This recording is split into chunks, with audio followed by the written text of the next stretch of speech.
എല്ലാ കൂട്ടുകാർക്കും പുതിയൊരു വീഡിയോയിലേക്ക് സ്വാഗതം. നിങ്ങൾ സ്ക്രീനിൽ കാണുന്ന പോലെ പ്ലീറ്റ് വരുന്ന മോഡലിലുള്ള ഷോൾഡർ സ്ട്രാപ്പ് ഡ്രസ്സ് എങ്ങനെയാണ് ചെയ്യുക എന്നുള്ളതാണ്. നിങ്ങൾക്കിത് ഇങ്ങനെ ഡ്രസ്സായിട്ട് യൂസ് ചെയ്യണമെങ്കിൽ അങ്ങനെയും ചെയ്യാം. ഇനി അതല്ല ഒരു ടീഷർട്ട് വെച്ച് പെയർ ചെയ്യണമെന്നുണ്ടെങ്കിൽ അങ്ങനെയും ചെയ്യാം കേട്ടോ. ഞാനിവിടെ എടുത്തിരിക്കുന്നത് ഡെൽറ്റ ഫാബ്രിക് ആണ്. 50 ഇഞ്ചായിരുന്നു ഫാബ്രിക്കിന്റെ വിഡ്ത്ത് എന്ന് പറയുന്നത്. 2.25 മീറ്റർ ആണ് എടുത്തിരിക്കുന്നത്.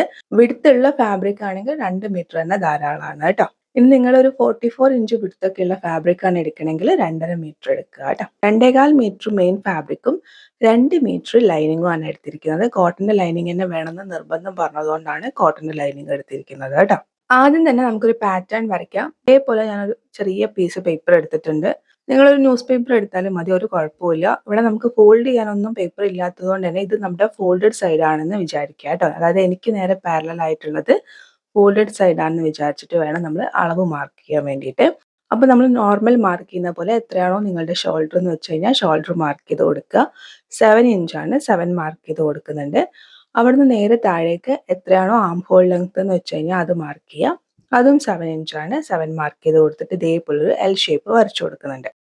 ഇനി നമ്മുടെ ചെസ്റ്റ് അളവ് ഇവിടേക്ക് മാർക്ക് ചെയ്ത് കൊടുക്കുക. എത്രയാണോ ചെസ്റ്റ് റൗണ്ട് അതിനെ ഡിവൈഡഡ് ബൈ 4 ചെയ്തിട്ടുള്ള അളവ് വേണം മാർക്ക് ചെയ്യാൻ. ഇവിടെ 9.5 ഇഞ്ചാണ്, അത് മാർക്ക് ചെയ്ത് കൊടുക്കുന്നുണ്ട്. അതിന്റെ കൂടെ 2 ഇഞ്ച് സീം അലവൻസ് ആയിട്ടും മാർക്ക് ചെയ്യുന്നുണ്ട്. സെയിം അതേ അളവ് തന്നെയാണ് നമ്മൾ ഈ ഒരു ബോട്ടം ഭാഗത്തും മാർക്ക് ചെയ്ത് കൊടുക്കുന്നത്. ബോട്ടം ഭാഗത്തേക്കുള്ള ലെങ്ത് എന്ന് പറയുന്നത് 11 ഇഞ്ചേ ഉള്ളൂ. അത് നമ്മൾ എന്തായാലും മെയിൻ ഫാബ്രിക്കിലേക്ക് ഡീറ്റെയിൽ ആയിട്ട് മാർക്ക് ചെയ്യുക, അപ്പൊ കാണിക്കുക കേട്ടോ. ഷേപ്പ് കൊടുക്കാതെ സെയിം അളവ് മാർക്ക് ചെയ്യാനുള്ള കാരണം നമുക്ക് കാണിച്ചിരിക്കുന്ന റെഫറൻസ് പിക്കിൽ ഇതേപോലെ ഒരേപോലെ ഇരിക്കുകയാണ്. അതായത് ഷേപ്പ് ഒന്നും കൊടുത്തിട്ടില്ല. അതുകൊണ്ടാണ് നമ്മൾ ഷേപ്പ് കൊടുക്കാത്തത്. നിങ്ങൾക്ക് വേണമെങ്കിൽ ഷേപ്പ് ക്രിയേറ്റ് ചെയ്യാം കേട്ടോ. അപ്പൊ ഇതുവരെ നമ്മൾ നോർമൽ വരയ്ക്കുന്നത് പോലെയാണ്. ഇനി നമുക്ക് നെക്ക് വിഡ്ത്ത് മാർക്ക് ചെയ്യാം. നെക്ക് വിഡ്ത്ത് ആയിട്ട് 4.5 ഇഞ്ചാണ് മാർക്ക് ചെയ്യുന്നത്. ഈ 4.5 ഇഞ്ച് കഴിഞ്ഞിട്ടാണ് നമ്മുടെ ഈ ഒരു സ്ട്രാപ്പ് വരാൻ വേണ്ടി പോകുന്നത്. കുറച്ച് വൈഡ് ആയിട്ട് ഇരിക്കുമ്പോഴാണ് കാണാൻ ഭംഗി ഉണ്ടാവുന്നത്. പിന്നെ നിങ്ങൾക്ക് എത്രയാണോ വേണ്ടത് എന്നുള്ളത് നിങ്ങൾക്ക് തീരുമാനിക്കാം. എത്ര കഴിഞ്ഞിട്ടാണ് വേണ്ടതെന്നൊക്കെ നിങ്ങളുടെ ഇഷ്ടത്തിനനുസരിച്ചിട്ട് നിങ്ങൾക്ക് ഈ നെക്ക് വിഡ്ത്ത് കൊടുക്കാം കേട്ടോ. നെക്കിന് ലെങ്ത് ആയിട്ട് 5.5 ഇഞ്ചാണ് മാർക്ക് ചെയ്യുന്നത്. നമ്മളൊരു ഡ്രസ്സ് ആയിട്ട് വെയർ ചെയ്യുകയാണെങ്കിലും ഈ ഒരു ലെങ്ത് കറക്റ്റ് ആണ്. ഇനി ഇത് കുറച്ച് കൂടുതലായി പോയി, ഞങ്ങൾക്കൊരു ഡ്രസ്സ് ആയിട്ട് മാത്രമാണ് ഇടേണ്ടതെന്ന് തോന്നുകയാണെങ്കിൽ നിങ്ങൾക്ക് നെക്ക് കുറച്ചും കൂടി കയറ്റിയും കുറച്ചും ഒക്കെ എടുക്കാം. അതൊക്കെ നിങ്ങളുടെ ഇഷ്ടം കേട്ടോ. ജസ്റ്റ് ഈ പാറ്റേൺ എങ്ങനെയാണ്, മോഡൽ എങ്ങനെയാണെന്ന് മാത്രമേ നമ്മൾ ഇതിൻ്റെ അകത്ത് കാണിക്കുന്നുള്ളൂ കേട്ടോ. ഈ നെക്ക് വിഡ്ത്തിലും നെക്ക് ലെങ്ത്തിലും ഇതേപോലെ ഒരു ബോക്സ് വരയ്ക്കുന്നുണ്ട്. നെക്കിന് ഒരു ഷേപ്പ് ഇപ്പൊ നമ്മൾ കൊടുത്തിട്ടില്ല. ഇനിയാണ് നമ്മൾ നെക്കിന് ഷേപ്പ് കൊടുക്കാൻ വേണ്ടി പോകുന്നത്. ഈ ബോക്സ് ആയിട്ട് വരച്ചിട്ടുള്ള ഈ ബോക്സിന്റെ താഴേന്ന് മുകളിലേക്ക് ഒരു 1.25 ഇഞ്ചാണ് മാർക്ക് ചെയ്യുന്നത്. എന്നിട്ട് നിങ്ങൾ സ്ക്രീനിൽ കാണുന്ന പോലെ ഈ ഒരു ഷേപ്പ് ക്രിയേറ്റ് ചെയ്ത് കൊടുക്കുകയാണ്. ചെറിയൊരു കേവ് വരുന്ന പോലെ നിങ്ങൾക്ക് ആ റെഫറൻസ് പിക്ക് കാണുമ്പോൾ മനസ്സിലാവും. ചെറുതായിട്ടൊരു കേവ് അവിടെ ഇങ്ങനെ പ്ലീറ്റിൽ വരുന്നുണ്ട്. അതുകൊണ്ടാണ് നമ്മൾ ഈ ഒരു ഷേപ്പ് ഇവിടെ കൊടുക്കുന്നത്. ഇനി നിങ്ങൾക്ക് അങ്ങനെ വേണ്ട, സ്ക്വയർ ആയിട്ട് മതി എന്നുണ്ടെങ്കിൽ സ്ക്വയർ ആയിട്ട് നിർത്താം കേട്ടോ. ഈ സ്ട്രെയിറ്റ് ആയിട്ടുള്ള അളവ് എത്രയാന്നുള്ളതൊന്ന് മെഷർ ചെയ്ത് വെക്കണം. കാരണം അവിടെയാണ് നമ്മുടെ സ്ട്രാപ്പ് വരാൻ വേണ്ടി പോണത്. അപ്പൊ അതുകൊണ്ട് തന്നെ ഞാനിവിടെ എടുത്തിരിക്കുന്ന അളവ് പ്രകാരം 4.25 ഇഞ്ചാണ് വരുന്നത്. അപ്പൊ നിങ്ങൾ എടുക്കുന്ന അളവ് വേണം നിങ്ങൾ ഓർത്ത് വെക്കാൻ വേണ്ടിയിട്ട് കേട്ടോ. ഇനി നമ്മൾ ഈ പോയിന്റിൽ നിന്ന് നമ്മുടെ ചെസ്റ്റ് അളവ് മാർക്ക് ചെയ്ത ഭാഗത്തേക്ക് നമുക്കൊന്ന് ആം ഹോളും കൂടി ഒന്ന് കുഴിച്ചു വരയ്ക്കാം. ഈ സ്ക്രീനിൽ കാണുന്ന പോലെ ഒന്ന് കുഴിച്ചു വരയ്ക്കുക. ഈ പാറ്റേൺ പ്രകാരം നമ്മളൊന്ന് കട്ട് ചെയ്യുക. അപ്പൊ നിങ്ങൾക്ക് കാണാൻ വേണ്ടി പറ്റുന്നുണ്ടാവും ഇതിന്റെ മുകളിൽ ഇരിക്കുന്ന ഭാഗം അത്രയും വേസ്റ്റേജ് ആണ്. അപ്പം ഫാബ്രിക്കിൽ കട്ട് ചെയ്യുമ്പോൾ അത്രയും വേസ്റ്റേജ് വരണ്ടെന്ന് വിചാരിച്ചിട്ടാണ് ആദ്യമേ നിങ്ങൾക്ക് ഒരു പേപ്പറോ ന്യൂസ് പേപ്പറിലോ എന്തിലെങ്കിലും കട്ട് ചെയ്യാൻ വേണ്ടിയിട്ട് പറഞ്ഞത്. ഇതൊന്നും ഇല്ലാന്നുണ്ടെങ്കിൽ ലൈനിങ്ങിൽ കട്ട് ചെയ്താലും മതി, ഒരു കുഴപ്പമില്ല കേട്ടോ. ലൈനിങ് എടുത്തിട്ടുണ്ട്. ലൈനിങ്ങിന് ഇതേപോലെ 4 ആക്കി മടക്കിയിട്ട് കൊടുത്തിട്ടുണ്ട്. ലൈനിങ് ഓൾറെഡി 2 മീറ്റർ ആണ് പറഞ്ഞിട്ടുണ്ടായിരുന്നു. 39.5 ഇഞ്ചാണ് നമുക്ക് ലെങ്ത് ആയിട്ട് കിട്ടുന്നത്. വിഡ്ത്ത് ആയിട്ട് 16 ഇഞ്ചാണ്. കോട്ടന്റെ ലൈനിങ് ആകുമ്പോൾ എപ്പോഴും വിഡ്ത്ത് കുറവായിരിക്കും. അപ്പൊ മുകളിൽ നിന്ന് ഒരു പീസ് കട്ട് ചെയ്തിട്ട് നമുക്ക് താഴേക്ക് ജോയിൻ ചെയ്യേണ്ടതായിട്ട് വരും കേട്ടോ. മുകൾ ഭാഗം ഇതേപോലെ ഒന്ന് ലെവൽ ചെയ്ത് കൊടുക്കുന്നുണ്ട്.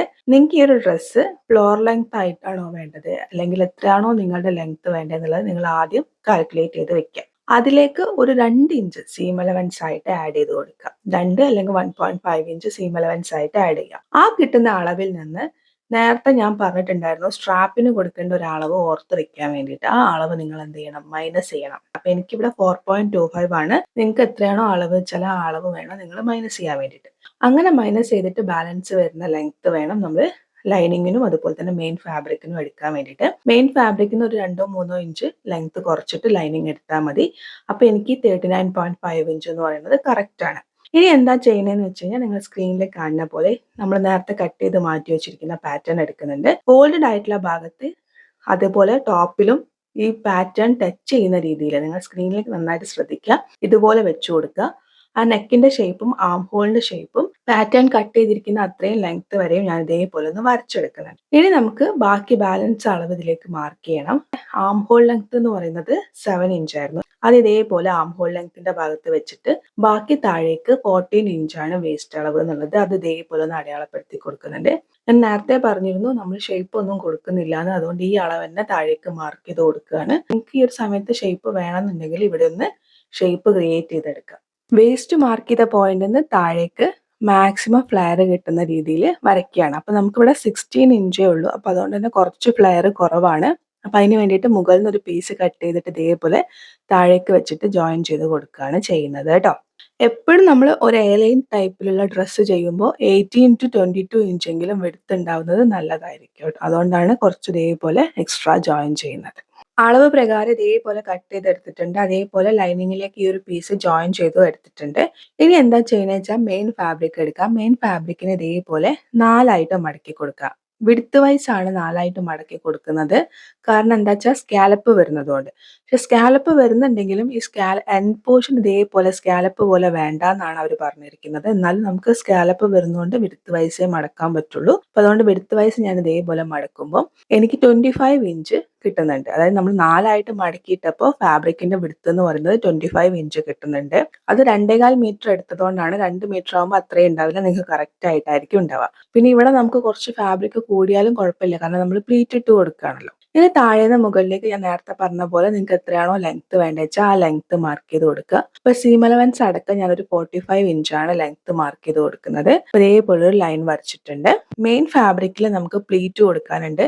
അപ്പൊ എത്രയാണോ പ്ലീറ്റ് കൊടുക്കേണ്ടതെന്നുള്ളത് നോക്കാം. അപ്പൊ ഞാനിവിടെ ഏകദേശം ഒരു 11 ഇഞ്ച് എടുക്കുന്നുണ്ട്. കാരണം എനിക്ക് വിഡ്ത്ത് കൂടുതലുള്ളത് കൊണ്ടാണ് 11 ഇഞ്ച് എടുത്തിട്ടുള്ളത്.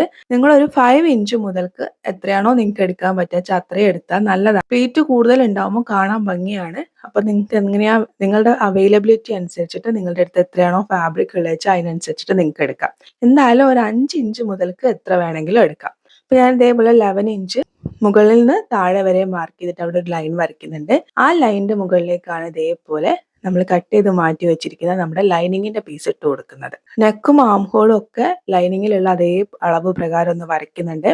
അതിനുശേഷം ഈ നെക്ക് വരച്ചിട്ടുള്ള ആ പോയിന്റ് നമ്മൾ ഈ പ്ലേറ്റ് ഇടാൻ വേണ്ടിയിട്ട് 11 ഇഞ്ച് മാറ്റി വെച്ചിട്ടുണ്ടല്ലോ, അവിടേക്കും കൂടി ഒന്ന് എക്സ്റ്റെൻഡ് ചെയ്ത് വരയ്ക്കുന്നുണ്ട്.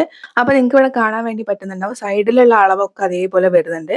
താഴേക്ക് വരുമ്പോൾ നമുക്ക് ആ ഒരു ഫ്ലെയർ മെയിൻ ഫാബ്രിക്കിൽ കിട്ടാത്തതായിട്ട് കാണാം. അത് കുഴപ്പമില്ല, കാരണം നമ്മൾ ഈ പ്ലീറ്റ് ഇട്ട് വരുമ്പോൾ അത് അഡ്ജസ്റ്റ് ആയിട്ട് പോകും കേട്ടോ. വരച്ച പ്രകാരം ഒന്ന് കട്ട് ചെയ്തെടുക്കുന്നുണ്ട്. ഇപ്പൊ നിങ്ങൾക്ക് കാണാൻ വേണ്ടി പറ്റുന്നുണ്ടോ ഇത്രയും വിടുത്ത് കിട്ടുന്നുണ്ട്. അതായത് ഒരു ഭാഗത്തേക്ക് 11 ഇഞ്ച് എന്ന് പറയുമ്പോൾ ടോട്ടൽ 22 ഇഞ്ച് നമുക്ക് പ്ലേറ്റ് ഇടാനായിട്ട് കിട്ടുന്നുണ്ട്. അപ്പൊ അത് ഞാൻ അങ്ങനെ എടുത്തിട്ടുണ്ട് കേട്ടോ. ഇനി എന്താ ചെയ്യണമെന്ന് വെച്ചാൽ മെയിൻ ഫാബ്രിക്കില് ഈ നെക്കിന്റെ പോർഷനിൽ മാത്രമായിട്ട് നമ്മൾ 2 പീസിലും ഫ്രണ്ടിലേക്കും ബാക്കിലേക്കും ഉള്ള പീസിൽ ലോങ് സ്റ്റിച്ച് കൊടുത്തെടുക്കുക. ഇതേപോലെ ലോങ് സ്റ്റിച്ച് കൊടുത്തെടുത്തിട്ടുണ്ട്. ലോങ് സ്റ്റിച്ച് കൊടുക്കുമ്പോൾ ശ്രദ്ധിക്കേണ്ട കാര്യം എന്താണെന്ന് വെച്ച് കഴിഞ്ഞാൽ സ്റ്റാർട്ട് ചെയ്യുമ്പോഴും എൻഡ് ചെയ്യുമ്പോഴും ലോക്ക് ഇടാതെ സ്റ്റിച്ച് ചെയ്യുക. ഒപ്പം ത്രെഡ് പൊട്ടാതെ സ്റ്റിച്ച് ചെയ്യുക കേട്ടോ. അതായത് ഇടയിൽ വെച്ചിട്ട് ത്രെഡ് പൊട്ടിക്കഴിഞ്ഞാൽ നമുക്ക് ഇതേപോലെ വലിച്ചെടുക്കാൻ പറ്റില്ല. അപ്പൊ ത്രെഡ് പൊട്ടാതെ ഫുള്ളായിട്ടൊന്ന് സ്റ്റിച്ച് ചെയ്തെടുക്കാൻ വേണ്ടി ശ്രദ്ധിക്കുക. എന്നിട്ട് അതിൽ നിന്ന് എന്നിട്ട് താഴെ മുകളിൽ 2 ത്രെഡ് ഉണ്ടല്ലോ, അതിൽ ഏതെങ്കിലും ഒരു ത്രെഡ് ഇതേപോലെ വലിച്ചു കൊടുക്കുമ്പോൾ ഓട്ടോമാറ്റിക്കലി ഗ്യാദേഴ്സ് ആയിട്ട് അത് കൺവേർട്ട് ആയിട്ട് വരും. അപ്പൊ അതേപോലെ അഡ്ജസ്റ്റ് ചെയ്തിട്ട് എത്രയാണോ നമുക്ക് ആവശ്യമുള്ളത് വെച്ചാൽ ആ അളവിനനുസരിച്ചിട്ട് കൺവേർട്ട് ചെയ്യുക ഫ്രണ്ടിലേക്കും ബാക്കിലേക്കും ഉള്ള പീസ്. അതെങ്ങനെയാ നോക്കുക എന്ന് വെച്ച് കഴിഞ്ഞാൽ ലൈനിങ് ഇതിന്റെ മുകളിൽ വെച്ച് നോക്കിയാൽ അറിയാം നമുക്ക് എത്രയാണോ വേണ്ടതെന്നുള്ളത്. ഇനി മെയിൻ ഫാബ്രിക്കിന്റെ ചീത്ത ഭാഗത്ത് റോങ് സൈഡിലായിട്ട് ലൈനിങ് വെച്ചിട്ട് ആം ഹോളിന്റെ പോർഷനും നെക്കിന്റെ പോർഷനും അടുത്ത ആം ഹോളിന്റെ പോർഷനും റാൻഡം ആയിട്ടൊരു സ്റ്റിച്ച് കൊടുക്കുക. അതെന്തിനാന്ന് വെച്ച് കഴിഞ്ഞാൽ 2 ഫാബ്രിക്കും തമ്മിൽ ഇളകി പോവാതിരിക്കാൻ വേണ്ടിയിട്ടാണ്. അതിന് മുന്നേ ആയിട്ട് ലൈനിങ്ങിന്റെ അതേ അളവിലേക്ക് നമ്മൾ മെയിൻ ഫാബ്രിക്കിനെ കൺവേർട്ട് ചെയ്തിട്ടുണ്ടാവണം. എന്നിട്ട് വേണം ഇതേപോലെ സ്റ്റിച്ച് ചെയ്യാൻ വേണ്ടി. അപ്പൊ ഞാൻ ഇതേപോലെ സ്റ്റിച്ച് ചെയ്തെടുത്തിട്ടുണ്ട്. ഇനി എന്താ ചെയ്യണമെന്ന് വെച്ച് കഴിഞ്ഞാൽ നമുക്ക് ക്രോസ് പീസ് വേണം. നിർബന്ധമായിട്ടും ക്രോസ് പീസ് തന്നെ വേണം. അപ്പൊ ഇതേപോലെ ക്രോസ് പീസ് കട്ട് ചെയ്തിട്ടുണ്ട്. ഒരു 1.5 ഇഞ്ച് ടു 2 ഇഞ്ച് വിടുത്തുള്ള ക്രോസ് പീസ് നിങ്ങൾക്ക് എടുക്കാം. ഓൾറെഡി നമ്മുടെ മെയിൻ ഫാബ്രിക് അതിന്റെ അടിയിൽ ലൈനിങ്ങും നമ്മൾ അറ്റാച്ച് ചെയ്ത് വെച്ചിരിക്കുന്നതാണ്. ലൈനിങ്ങിന്റെ മുകളിൽ ശ്രദ്ധിക്കുക, ലൈനിങ്ങിന്റെ മുകളിലാണ്, മെയിൻ ഫാബ്രിക്കിന്റെ മുകളിലല്ല. ലൈനിങ്ങിന്റെ മുകളിൽ നമ്മൾ ഈ ക്രോസ് പീസ് വെച്ചിട്ട് എന്താണോ നമ്മുടെ നെക്കിന്റെ ഷേപ്പ് വെച്ചാൽ ആ ഷേപ്പ് പ്രകാരം ഒന്ന് സ്റ്റിച്ച് ചെയ്തെടുക്കുക. സ്ക്രീനിൽ കാണുന്ന പോലെ വേണം സ്റ്റിച്ച് ചെയ്യാൻ വേണ്ടിയിട്ട്. എന്നിട്ട് കുഞ്ഞു കുഞ്ഞു കട്ട് ഇട്ട് കൊടുക്കണമെങ്കിൽ കട്ട് ഇട്ട് കൊടുക്കുക. എന്നിട്ട് ഇതിനെ നിങ്ങൾ സ്ക്രീനിൽ കാണുന്ന പോലെ ആദ്യം ഒരു മടക്ക് മടക്കുക. എന്നിട്ട് രണ്ടാമത്തെ മടക്കുണ്ടല്ലോ, ഈ മടക്ക് നമ്മുടെ ഈ മെയിൻ ഫാബ്രിക്കിന്റെ മുകളിലേക്കായിട്ടാണ് വരിക. ഫ്രണ്ട് പോർഷനിലേക്കായിട്ടാണ് വരിക. നമ്മൾ ഈ പ്ലേറ്റ് ഇട്ടിരിക്കുന്ന ആ ഒരു സീം അലവൻസ് ഒക്കെ ഉണ്ടല്ലോ, ആ സീം അലവൻസ് ഒക്കെ ഈ ഒരു ഫാബ്രിക്കിന്റെ ഉള്ളിൽ ഹൈഡ് ചെയ്യുന്ന രീതിയിൽ വെച്ചിട്ട് അതിന്റെ സൈഡിലൂടെ ആയിട്ട് ഒരു സ്റ്റിച്ച് ചെയ്തെടുക്കാം. അപ്പൊ ഇതേപോലെ ഞാൻ ചെയ്തെടുത്തിട്ടുണ്ട്. ഇതുപോലെ വേണം നിങ്ങൾ സ്റ്റിച്ച് ചെയ്തെടുക്കാൻ വേണ്ടിയിട്ട്. ഇവിടെ ഞാൻ കുറച്ചൊരു തിക്നെസ്സിലാണ് സ്റ്റിച്ച് ചെയ്തത്, കാരണം അതേ തിക്നെസ് തന്നെ സ്ട്രാപ്പിനും വേണം എന്നുള്ളത് കൊണ്ടാണ്. അപ്പൊ എത്രയാണോ തിക്നെസ് വേണ്ടതെന്നുള്ളത് നിങ്ങൾക്ക് ആദ്യമേ തീരുമാനിച്ചിട്ട് ഒരേ തിക്നെസ്സിൽ തന്നെ സ്റ്റിച്ച് ചെയ്യാൻ പറ്റുകയാണെങ്കിൽ അതാണ് കാണുമ്പോൾ കാഴ്ചയിൽ ഭംഗി ഉണ്ടാവുക കേട്ടോ. ആം ഹോൾഡ് പോർഷൻ ഒന്ന് സ്റ്റിച്ച് ചെയ്യണം. അതിനും എന്ത് ചെയ്യണം, ക്രോസ് പീസ് തന്നെ വേണം. അതിന് ക്രോസ് പീസ് എടുക്കുന്ന സമയത്ത് അത്യാവശ്യം നല്ല ലെങ്ത്തിലുള്ള ക്രോസ് പീസ് എടുക്കാൻ പറ്റുകയാണെങ്കിൽ അതാണ് ഏറ്റവും നല്ലത്. ജോയിനിങ് ഇല്ലാണ്ട് കിട്ടുകയാണെങ്കിൽ അതാണ് ഏറ്റവും നല്ലത് കേട്ടോ. സ്ക്രീനിൽ കാണുന്ന പോലെ തന്നെ ഫ്രണ്ടിലെയും ബാക്കിലെയും പീസ് വെക്കുക. അതായത് ലൈനിങ് ആണ് മുകളിൽ ഇരിക്കുന്നത്, മെയിൻ ഫാബ്രിക് താഴെ ഇരിക്കുന്ന രീതിയിൽ ഇതേപോലെ വെക്കുക. എന്നിട്ട് ഇതിന്റെ മുകളിലായിട്ട് നമ്മൾ ഈ ക്രോസ് പീസ് എടുക്കുക. ക്രോസ് പീസ് എടുത്തിട്ട് ഞാൻ നേരത്തെ പറഞ്ഞ പോലെ തന്നെ 1.5 ഇഞ്ച് ടു 2 ഇഞ്ച് എടുത്തുള്ള ക്രോസ് പീസ് നിങ്ങൾക്ക് എടുക്കാം. എന്നിട്ട് ഒരു പീസിന്റെ ആം ഹോളിന്റെ ആ പോർഷൻ മുതൽക്ക് ആ സ്ട്രാപ്പ് കൊടുക്കാൻ ഉദ്ദേശിച്ചിട്ടുള്ള നമ്മുടെ ആ നെക്ക് ഫിനിഷ് ചെയ്ത പോർഷൻ വരെ നമ്മൾ എന്ത് ചെയ്യുക, സ്റ്റിച്ച് ചെയ്യാം. സ്റ്റിച്ച് ചെയ്ത് കഴിഞ്ഞിട്ട് എത്രയാണോ നമ്മൾ നേരത്തെ സ്ട്രാപ്പിന് വിട്ടേന്ന് വെച്ച് കഴിഞ്ഞാൽ ആ അളവ് വേണം നമ്മൾ അവിടെ വിടാൻ വേണ്ടിയിട്ട്. അപ്പൊ ഞാൻ ഇതേപോലെ ഒരു പീസ് ഇതേപോലെ സ്റ്റിച്ച് ചെയ്തെടുത്തിട്ടുണ്ട്. നിങ്ങൾക്ക് കാണാൻ വേണ്ടി പറ്റുന്നുണ്ടാവും. ആ ആം ഹോളിന്റെ പോർഷൻ ഇതേപോലെ സ്റ്റിച്ച് ചെയ്തിട്ടുണ്ട്. ഇനി നമ്മൾ ഈ ഒരു ഗ്യാപ്പ് ഒരു സൈഡിലേക്ക് നമ്മൾ സ്ട്രാപ്പിന് വേണ്ടിയിട്ട് 4.25 ഇഞ്ചാന്ന് പറഞ്ഞിട്ടുണ്ടായിരുന്നു. അത് ഫ്രണ്ടിലേക്കാണെങ്കിൽ അതേപോലെ തന്നെ ബാക്കിലേക്ക് 4.25 ഇഞ്ച് വേണം. ഒരേ അളവ് തന്നെയാണ് നമ്മൾ കൊടുക്കുന്നത്. അപ്പൊ രണ്ടും കൂടി ചേർത്ത് 8.5 ഇഞ്ച്. അപ്പൊ ഈ ഒരു ക്രോസ് പീസിലേക്ക് 8.5 ഇഞ്ച് ഇതേപോലെ ഒന്ന് മാർക്ക് ചെയ്ത് കൊടുക്കുന്നുണ്ട്. ഈ 8.5 ഇഞ്ച് എൻഡ് ചെയ്യുന്ന ഭാഗത്ത് വേണം നമ്മൾ അടുത്ത പീസ് വെച്ചു കൊടുക്കാൻ വേണ്ടിയിട്ട്. എന്നിട്ട് അതായത് അടുത്ത പീസിന്റെ നെക്കിന്റെ ഭാഗം വെക്കാൻ വേണ്ടിയിട്ട്. എന്നിട്ട് അവിടുന്ന് നമ്മൾ ഈ ആം ഹോളിന്റെ ഭാഗം സ്റ്റിച്ച് ചെയ്യണം. നിങ്ങൾ കൺഫ്യൂഷൻ വേണ്ട, ഇതെങ്ങനെയാണ് സ്റ്റിച്ച് ചെയ്യാന്നുള്ളത് സ്ക്രീനിൽ തന്നെ നിങ്ങൾക്ക് കാണിച്ചു തരാം കേട്ടോ. അപ്പൊ ഇതേപോലെ നിങ്ങൾക്ക് ഇവിടെ കാണാൻ വേണ്ടി പറ്റുന്നുണ്ടാവും 2 ലൈൻ ഉണ്ട്. അത് ആദ്യം ഞാൻ ടേബിളിൽ വെച്ച് മാർക്ക് ചെയ്തപ്പോൾ തെന്നിപ്പോയി. അപ്പോൾ ഒന്നുകൂടി ഞാൻ അളവ് മാർക്ക് ചെയ്തിട്ട് കറക്റ്റ് അളവ് ഇതേപോലെ മാർക്ക് ചെയ്തിട്ടുണ്ട്.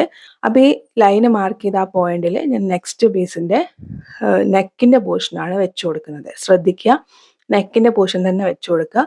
പിന്നെ സ്റ്റിച്ച് ചെയ്യുമ്പോൾ അങ്ങോട്ടും ഇങ്ങോട്ടും വളഞ്ഞൊന്നും പോവാതിരിക്കാൻ പ്രത്യേകം ശ്രദ്ധിക്കുക കേട്ടോ. അപ്പൊ ഇതേപോലെ വെച്ചിട്ട് ഈ നെക്കിന്റെ പോർഷൻ മുതൽക്ക് ആം ഹോളിന്റെ പോർഷൻ വരെ ഇതേപോലെ ഒന്ന് സ്റ്റിച്ച് ചെയ്ത് കൊടുക്കുന്നുണ്ട്. ഇനി കുഞ്ഞു കുഞ്ഞു കട്ടിട്ട് കൊടുക്കണമെങ്കിൽ കുഞ്ഞു കുഞ്ഞു കട്ടിട്ട് കൊടുക്കുക. ജസ്റ്റ് നമുക്ക് ആ സ്റ്റിച്ച് ചെയ്യുമ്പോൾ ഫ്ലെക്സിബിൾ ആയിട്ട് കിട്ടാൻ വേണ്ടിയിട്ടാണ്. ഇനി നമ്മൾ നേരത്തെ ചെയ്ത പോലെ തന്നെ ഈ ഒരു പീസിനെ ആദ്യം ഒരു മടക്ക് മടക്കി കൊടുക്കുന്നുണ്ട്. രണ്ടാമതൊരു മടക്ക് നമ്മുടെ ഈ സീം അലവൻസുകളൊക്കെ ഉള്ളിലേക്ക് ഹൈഡ് ചെയ്യുന്ന രീതിയിൽ വെച്ചിട്ടാണ് നമ്മൾ സ്റ്റിച്ച് ചെയ്യുന്നത്. ഞാൻ നേരത്തെ പറഞ്ഞ പോലെ തന്നെ ഇവിടെ നിങ്ങൾക്ക് എത്രയാണോ തിക്നെസ് വേണ്ടതെന്നുള്ളത് നിങ്ങൾക്ക് തീരുമാനിക്കാം. ഞാൻ നെക്കിന് എത്രയാണോ തിക്നെസ് കൊടുത്തത് അതേ തിക്നെസ് തന്നെയാണ് സ്ട്രാപ്പിനും കൊടുക്കുന്നത്. ഇനി നിങ്ങൾക്ക് സ്ട്രാപ്പിന് കുറച്ചും കൂടി തിക്നെസ് വേണമെങ്കിൽ ആദ്യം മടക്കുന്ന മടക്ക് ചെറിയൊരു മടക്ക് മടക്കിയിട്ട് പിന്നെ രണ്ടാമത് മടക്കുമ്പോൾ അത്യാവശ്യം തിക്നെസ് കിട്ടും കേട്ടോ.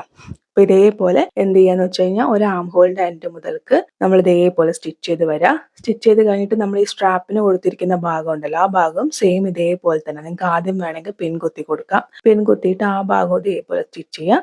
അതിനുശേഷം അടുത്തൊരു ആം ഹോളിന്റെ ഭാഗം വരെ ഇതേപോലെ സ്റ്റിച്ച് ചെയ്ത് നിർത്താം. സെയിം ഇതേപോലെ തന്നെ ഓപ്പോസിറ്റ് സൈഡും ചെയ്യാം. അളവ് പ്രകാരം സൈഡ് ജോയിൻ ചെയ്യുക, താഴ്ഭാഗം മടക്കി തയ്ക്കുക. അത് ഞാൻ വീഡിയോയിൽ കാണിച്ചിട്ടില്ല, അതും കൂടി ചെയ്തെടുക്കുക.